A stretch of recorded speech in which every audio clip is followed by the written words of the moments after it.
할렐루야. 오늘 말씀은 하나님의 은혜입니다 라는 제목을 가지고 함께 말씀을 나누겠습니다. 같이 한번 해보실까요? 하나님의 은혜입니다. 하나님의 은혜라는 거예요. 지금까지 살아온 모든 것들이 하나님의 은혜라고 하는 거죠. 이스라엘 백성들이 가나안 전 지역을 대부분 다 정복합니다. 지난 시간에 말씀드린 것처럼 약간 남겨놓고 대부분 다 점령을 한 거예요. 그리고 그들이 소원하던 자기들의 땅, 자기들이 이제 살아갈 곳을 얻게 되었습니다.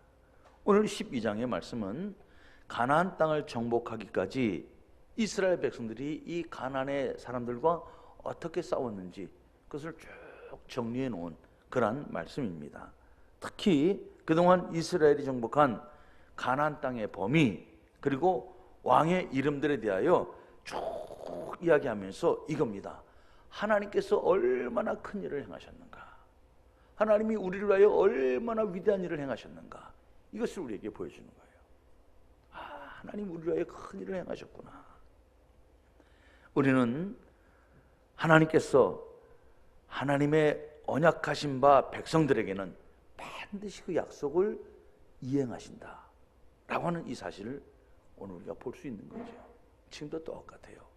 하나님의 자녀임을 믿고 하나님의 약속을 붙들고 나아가는 자에게는 하나님께서 가장 좋은 것으로 응답해 주실 줄로 믿습니다. 오늘도 우리는 이것을 붙들고 살아가는 것, 이게 믿음 생활이라고 하는 거죠. 자, 우리 한번 하나님께서 주신 은혜가 어떠한지 우리 지도를 한번 보도록 하겠습니다. 네. 요게 보시다시피 중동 지방이에요. 중동 지방, 이집트가 보이죠. 수단이 보이고 사우디아라비아가 보이고 이라크가 보이고 그 위에 이란이 보이고 저 위에 시리아, 또 그 위에 터키 이렇게 쭉 보입니다. 저 빨간 데 안에 있는 저기가 바로 이스라엘 땅이라고 하는 거예요. 다 아시는 것처럼. 자, 다음, 저 이스라엘 땅을 한번 확대해 보겠습니다. 다음, 요게 이스라엘 땅에 들어가서 12지파가 분배받은 그러한 것을 정리해 놓은 거예요. 이스라엘 땅의 크기가 얼마쯤 될까라고 하면 우리나라의 한 5분의 1 정도 됩니다. 그러니까 남한의 5분의 1 정도 되는 땅이에요. 사실은 그렇게 큰 땅은 아니에요. 그런데 여기를 하나님께서 약속의 땅으로 주시는 거죠. 여기에 들어가서 정착하는 거예요. 그런데 지금 그 이스라엘 사람들, 유대인들이 비록 땅덩어리는 적지만 하나님의 축복된 백성으로 살아가는 그 영향력은 이루 말할 수가 없죠. 온 세계 많은 부분에 유대인들이 가지고 있는 영향력은 실로 놀랍다라고밖에 말할 수가 없는 거예요. 하나님께서 바로 이렇게 주신 가나안 땅의 이야기를 가지고 우리가 한번 살펴보고자 하는 것입니다. 자, 12장 1절의 말씀을 잠깐 보겠습니다. 이스라엘 자손이 요단 저편 해 돋는 쪽 곧 아르논 골짜기에서 헤르몬 산까지의 동쪽 온 아라바를 차지하고 그 땅에서 쳐 죽인 왕들은 이러하니라. 아멘. 자, 먼저 동쪽 땅의 이야기를 합니다. 동쪽 땅의 이야기를 하는 거예요. 그리고 이어서 7절부터는 서쪽 땅의 이야기를 합니다. 자, 그런데 쭉 적은 이유가 있어요. 다 적은 이유는 이거예요. 지금까지 지내온 모든 것들이 하나님의 은혜였습니다 라고 하는 거죠. 지금까지 살아온 모든 일들이 하나님의 은혜였습니다. 자, 오늘 말씀은 먼저 동쪽의 이야기를 하고 그 다음에 서쪽의 이야기를 우리에게 하고 있습니다. 자, 요단 1절의 말씀, 요단 저편이라고 하면 요단강을 중심으로 동쪽의 이야기를 하는 거예요. 이 땅에는 시혼과 옥이라고 하는 두 왕, 이 두 왕이 다스리는 그러한 땅입니다. 그런데 이스라엘이 그 땅을 무찌르고 그 땅을 차지했다라고 하는 것이죠. 자, 그런데 중요한 것은 이스라엘 백성들이 정복하고 차지하게 되었던 모든 땅들, 그리고 그 모든 물리쳤던 왕들의 이야기를 쭉 기록하면서 우리가 알아야 될 것이 있어요. 여기에는 모세가 이끌어서 정복한 요단 동쪽에 왕들이 있고 여호수아가 이끌면서 무찌른 가나안 땅에 왕들이 있어요. 이것을 쭉 기록하면서 그러면 모세가 내가 이런 업적을 했어, 여호수아가 나는 이러이러한 업적을 남겼어, 이것을 우리에게 전해주려고 이것을 썼느냐? 그게 아니에요. 그게 아니라 오직 하나님께서 우리와 함께 하시고 하나님께서 은혜를 베풀어 주심으로 말미암아 우리는 하나님께서 약속하신 땅에 들어왔다라고 하는 것, 이러이러한 땅에 들어왔다라고 하는 것을 확인시켜 주는 거예요. 훗날 후손들이, 자손들이 우리가 어떻게 이 땅에 들어오게 되었어요? 라고 이야기할 때, 우리가 왜 여기가 고향이 되어야 합니까? 라고 물을 때, 우리가 이 땅에 오게 된 이유는 이러이러하다라고 하는 것을 쫙 기록으로 남겨놓는 거예요. 기록으로 남겨놓는 것입니다. 하나님의 은혜, 이것을 기억하기 위해서 쭉 기록해 놓은 거죠. 시간적으로는 7년이라는 시간을 전쟁 속에서 살아옵니다. 가나안을 정복하는데 7년이 걸렸어요. 7년. 살면서 하루하루가 쉽지 않다고 이야기를 합니다. 오늘 권사님 기도하신 것처럼 하루하루가 쉽지 않다고 얘기를 해요. 또 어떤 사람은 이것이 바로 전쟁이다, 삶의 전쟁이다라고 이야기합니다. 여러분, 우리가 이런 것들도 삶의 전쟁이라고 표현하고 이러한 것들도 하루하루가 힘들다라고 말을 하는데, 실제로 적과 부딪혀서 창과 칼을 들고 싸우는 이런 형국이 된다고 하면 여러분, 그 상황이 어떨까요? 아마 그 어려움은 이루 말할 수가 없을 것입니다. 부모, 형제, 가족을 잃는 것은, 언제 어떻게 잃는지 모르게 잃어버리는 것은 비일비재할 것이고요. 그리고 수많은 고비가 있었을 것입니다. 지금도 어르신들 중에 옛날 전쟁이 이야기하면 막 치를 떠는 그런 분들 계세요. 그래서 우리 순천은 그 전쟁의 상흔이 어떤지 모르겠습니다만, 제가 살던 고향 저기 포천 쪽은 이 전쟁의 그 직접적인 그 경험하신 분들이 꽤 많아요. 그 전쟁 이야기하면 지금도 어렸을 때 그 이야기를 하시는 분들이 종종 있어요. 그러면서 아픔과 상처, 기억조차 하고 싶지 않다, 이렇게 얘기를 하시는 분들도 있어요. 여러분, 은혜라고 하는 게 뭘까요? 은혜라고 하는 말은 평탄한 것을 말하는 것이 아닙니다. 내가 살아온 모든 날이 평탄합니다. 그건 최고의 은혜입니다. 그런데 우리가 말하는 은혜의 삶을 보면 어떻습니까? 다 평탄합니까? 바울이 우리에게 말할 때 기뻐하라 이야기할 때 바울이 상황이 좋아서 기뻐하라고 말을 합니까? 그는 감옥에 있으면서 말하잖아요. 기뻐하십시오. 내가 다시 말하노니 기뻐하십시오. 이렇게 말하잖아요. 그렇게 보면 상황이 좋아서 기뻐하는 것이 아니라, 수많은 눈물의 골짜기가 있지만, 그러나 그 가운데 때를 따라 돕는 주님의 은혜가 있었고, 그래서 견디고, 그래서 넘어왔고, 그래서 살아왔고, 그래서 여기까지 왔기 때문에, 그래서 감사하고, 그래서 기뻐하는 것, 그게 바로 은혜라고 하는 것이죠. 많은 어려움도 있었지만, 눈물 골짜기가 있었지만, 그것을 넘어서 여기까지 오게 하신 그 하나님의 은혜, 크게 감사한 거예요. 우리 드림교회 챌린지 기도를 하루에 한 명씩 이렇게 기도문을 써서 올려주시는데, 한 청년이 쓴 기도의 문장이 생각이 납니다. 청년이 이렇게 썼어요. 피눈물을 흘리며 하루하루를 살아가는 주님의 자녀들을 기억해달라고. 아마 보셨을 거예요. 피눈물을 흘리며 하루하루를 살아가는 주님의 자녀들을 주님 기억해 주옵소서. 야, 우리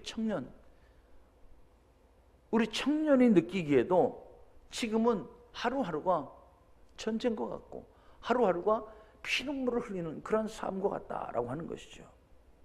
그럼에도 불구하고 오늘 견디고 있고, 그럼에도 불구하고 우리가 살아가고 있다는 것, 은혜가 아니고서는 답을 할 수가 없는 거예요. 은혜가 아니고서는 이야기할 수가 없는 거예요. 그리고 그 은혜 가운데 살아가고 있는 우리들, 참 복받은 인생인 줄로 믿습니다. 참 대단한 거예요.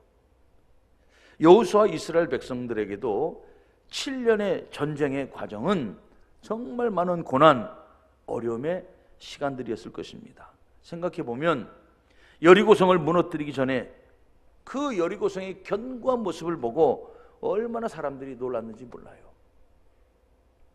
그런데 하나님께서 무너뜨리게 해주셨습니다. 또 아이성을 보고는 너무 쉽게 접근했다가 너무 쉽게 생각하고 다가섰다가 큰 낭패를 보는 그런 가슴이 철렁 내려앉는 그런 경험도 아마 생각이 날 것입니다. 그리고 가나안 땅 들어가는 그 순간순간마다 한 명의 적이 아니라 수많은 적들이 연합으로 해서 막 몰려올 때는, 연합으로 해서 몰려올 때는 큰 몰려오는 어려움들에 대해서 아마 그 정신이 혼미할 정도로 두렵고 두려움이 몰려올 수도 있었을 것입니다. 왔을 수도 있을 것입니다. 생각해 보면 어떻게 그런 일들을 내가 견뎌낼 수 있었을까? 생각해 보면 내가 그렇게 놀라고 그렇게 가슴이 철렁 내려앉고 그렇게 두려움, 불안, 초조함 속에 살았던 그 많은 시간들이 있었는데 내가 그것을 어떻게 견디고 살아왔을까? 오늘 이스라엘 백성들은 이것을 기록하는 거예요.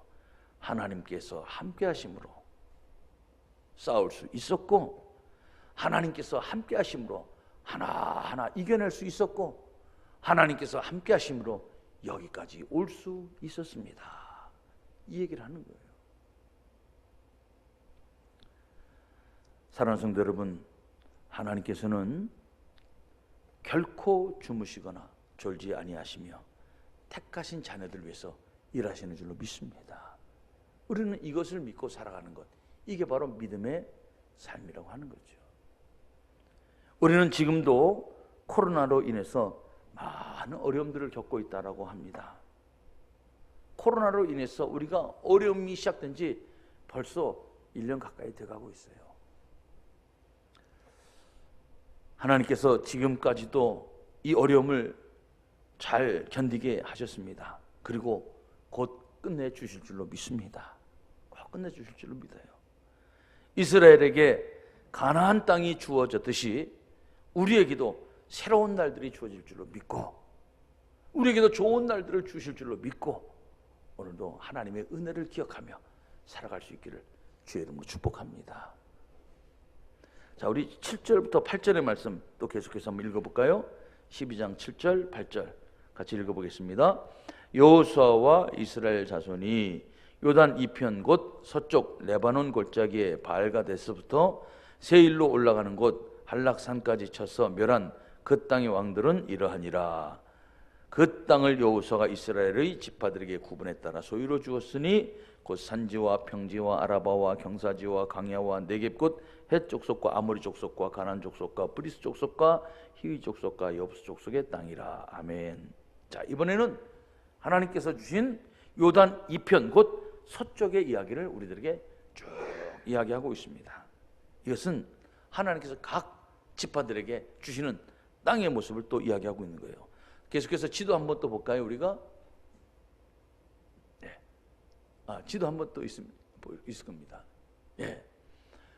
저기 잘 보이시려나 모르겠습니다. 저 빨갛게 보이는 것이 이스라엘 백성들이 애굽에서 나와서 쭉 해서 가나안 땅을 들어가는 거예요. 그런데 여기 사우디아라비아 오른쪽 이렇게 해서 이렇게 올라갑니다. 그 땅이 바로 모압과 암몬이 사는 그쪽 동네예요. 그쪽이 요단 동편이에요. 요단 동편. 거기서 저기 그 조금 중간에 있는 호수 같은 데 있죠? 그게 바로 사해라고 하는 거예요. 사해. 그 사해를 조금 지나서 그 위쪽으로 왼쪽으로 딱 꺾으면 거기가 바로 여리고입니다. 여리고. 그 여리고에서 조금 더 내륙으로 들어가면 거기가 바로 예루살렘이 되는 거예요. 그리고 저기는 잘 안 보입니다만은 그 호수보다 조금 더 위로 올라가면 거기가 바로 갈릴리 호수예요. 갈릴리 호수. 자, 이 지도를 제가 잠깐 보여드리는 것입니다. 자, 이스라엘 백성들에게 이 지도를 보면 땅이 두 개로 나눠져요. 요단 동편과 요단 서편이라고 하는 거예요. 요단강을 기준으로 동쪽이 있고 서쪽이 있어요. 자, 그런데 처음에는 요단 동편의 이야기를 1절부터 6절까지 하고 이제 7절부터는 서쪽 땅 가나안 본 땅을 점령한 그런 이야기들 쭉 기록하고 있습니다. 그런데 이 두 개를 보면 특징이 있어요. 요단강을 중심으로 동편과 서편 비슷한데 조금 특징이 있어요. 요단 동편은 말 그대로 요단의 동쪽입니다. 여기는 처음 애굽에 나와서 가나안 땅을 들어가려고 쭉 올라가다 딱 꺾어지기 전 여기까지가 요단 동편이에요. 여기는 모세가 여기까지 이끌어옵니다.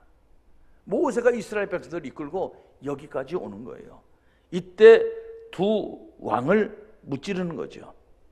그리고 이 무찌른 왕이 살던 땅을 루벤, 갓, 므낫세의 절반의 지파가 이것을 차지합니다. 그리고 7절은 요단강 서편의 땅인데 여기에는 여호수아가 이끌고 들어가는 거예요. 여호수아가 이끌고 들어가서 오늘 성경처럼 31명의 왕을 무찌르고 나머지 지파들에게 쭉 분배하는 그러한 이야기입니다. 자, 그런데 여기 동편과 서편을 이야기할 때 동편의 이야기에 사연이 좀 있어요. 이것을 이야기하려고 하는 것입니다. 언뜻 보기에는 비슷하지만 동편에는 사연이 있어요. 요단강 동편은 모세가 40년 광야 생활을 다 끝내고 가나안 정복 전쟁을 하려 할 때 바로 그 땅을 지나가게 됩니다. 그런데 그 땅에 아모리 왕 시온과 바산 왕 옥이 딱 그 땅을 차지하고 있는 거예요. 그러니까 그 땅은 요단 동편은 이스라엘 백성들이 약속으로 받은 땅이 아니에요. 요단 서편이 바로 하나님에게 받은 땅이에요. 그런데 거기를 지나서 올라가야 저쪽으로 들어갈 수 있는 거예요. 그런데 문제는 아모리 시온과 바산의 옥이라고 하는 왕이 길을 열어주질 않는 거예요. 모세가 얘기를 합니다. 우리는 당신들하고 싸우지 않겠습니다. 길만 열어주십시오. 필요한 거 있으면 우리가 돈 내고 사 먹겠습니다. 다 값을 치르고 갈 테니까 우리랑 제발 싸우지 않고 그냥 지나가게만 해주십시오.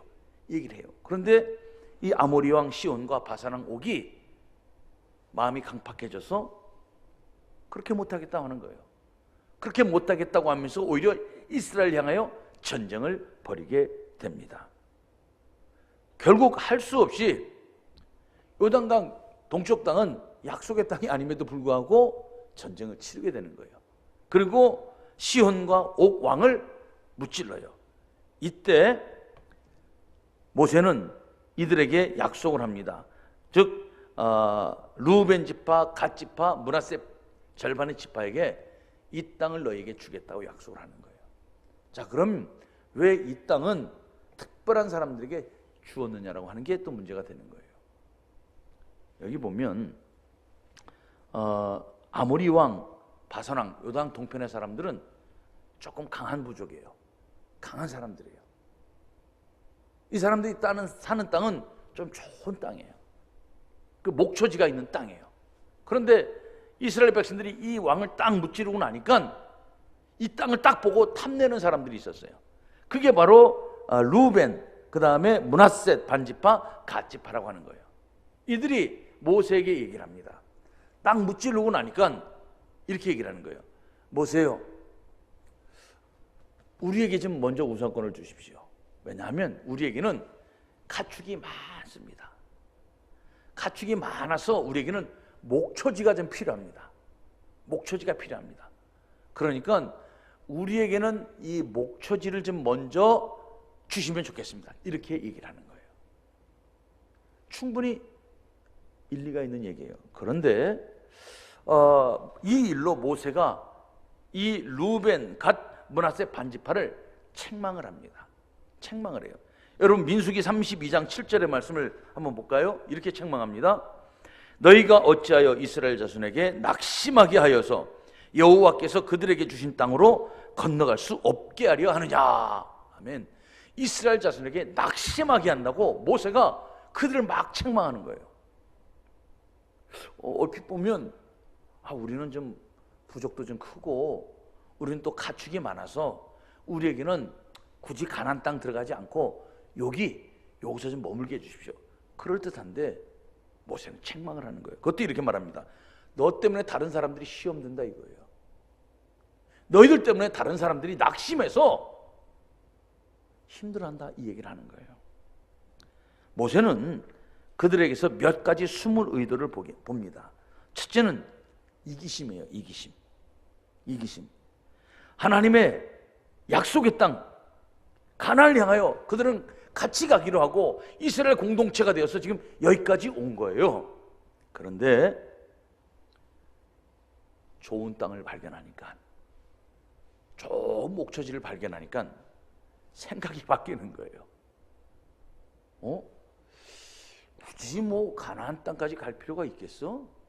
여기도 충분히 좋으니까 그냥 여기다가 우리 터를 잡자 이 얘기를 하는 거예요. 여러분, 이 사람들은 루벤, 그 다음에 갓, 므낫세, 이 사람들은 말로는 하나님의 명령을 따른다고 하지만 늘 그 속셈은 뭐예요? 어떻게 하면 내가 살만한 땅을 차지할 수 있을까? 어떻게 하면 우리 식구들이 살만한 곳을 차지할 수 있을까? 어떻게 하면 우리가 유리한 것을 먼저 점령할까? 이것이 늘 머릿속에 있었던 그런 사람들이에요. 손해보기 싫어합니다. 양보하기 싫어합니다. 희생하기 싫어합니다. 자기들의 욕심이 먼저인 거예요. 이것을 모세는 딱 보고 그래서 책망하는 거예요. 야, 누군들 좋은 땅 갖고 싶지 않겠느냐? 누군들 전쟁을 끝이고 멈추고 싶지 않겠느냐? 그런데 너희들이 대표 주자고, 너희들이 용맹하고, 너희들이 큰 사람들인데 너희들이 먼저 그런 욕심을 내니 다른 사람들에게 얼마나 상처가 되겠느냐 얘기를 하는 거예요. 두 번째로는 이거예요. 옛 습관을 버리지 못하고 은혜를 까먹은 것에 대해서 모세는 책망하는 거예요. 그들의 대표 조상들은 예전에 가나안을 정탐하려고 보냈던 12명의 정탐꾼 아마 기억하실 것입니다.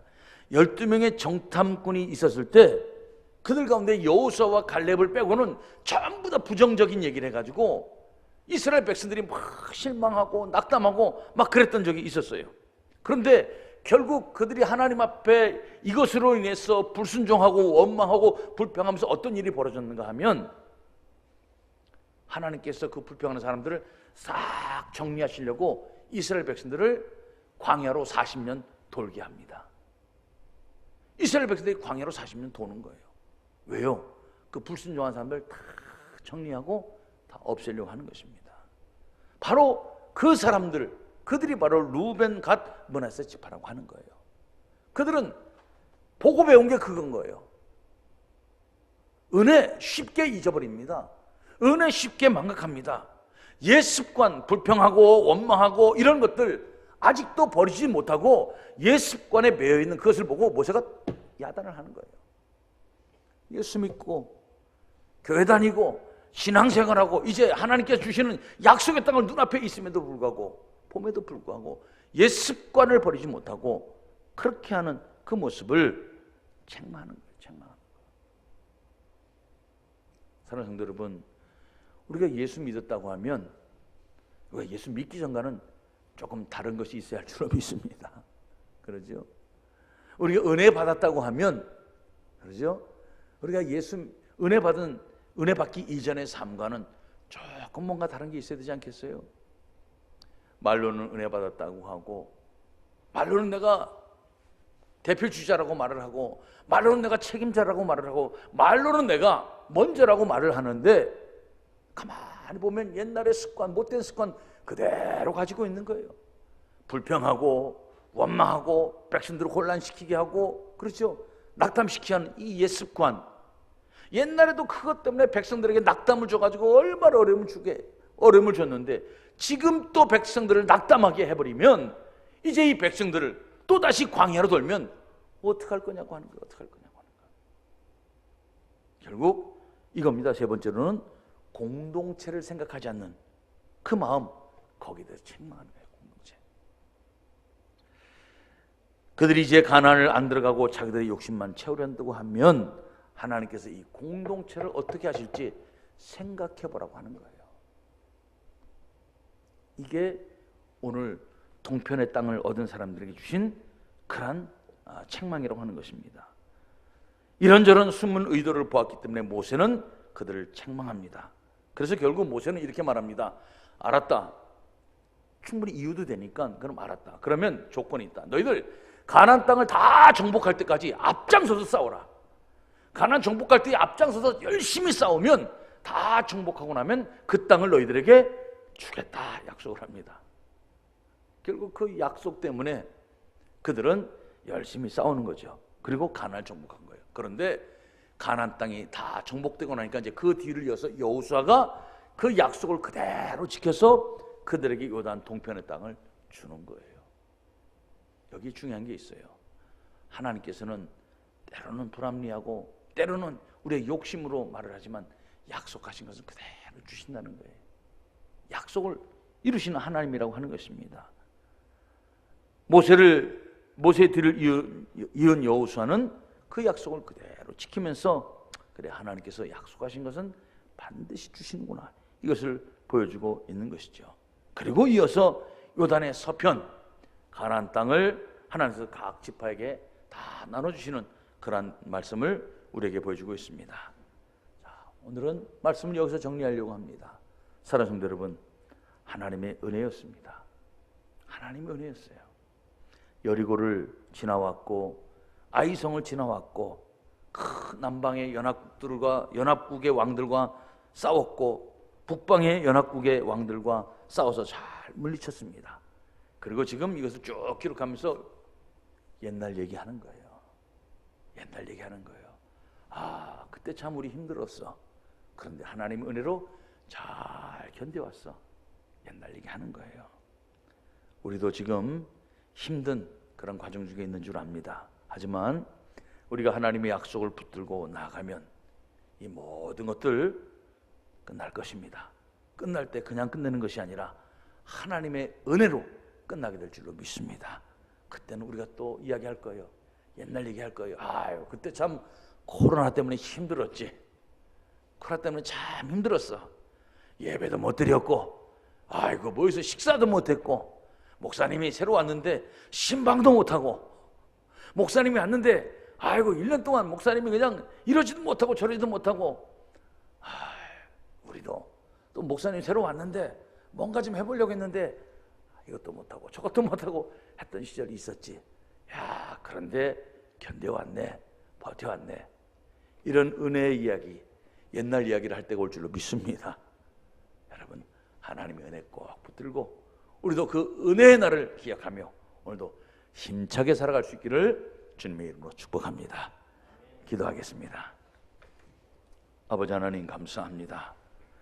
오늘도 우리를 사랑하시고 또 지금까지 지내온 것 하나님의 은혜임을 알게 하신 줄로 믿습니다. 하나님의 은혜가 우리 가운데 풍성하니 하나님 우리가 하나님 은혜를 잊지 말게 하옵시고 자그마한 이기심에 휩싸이지 말게 하시고 또 공동체를 해치는 일이 우리 가운데 나타나지 않도록 하나님 큰 마음도 주시고 우리가 오늘의 이 어려움을 훗날 옛날 이야기로 또 은혜 가운데 살아왔음을 고백할 수 있는 귀한 추억으로 만들 수 있도록 도와주옵소서. 축복하며 예수님의 이름으로 기도합니다. 아멘.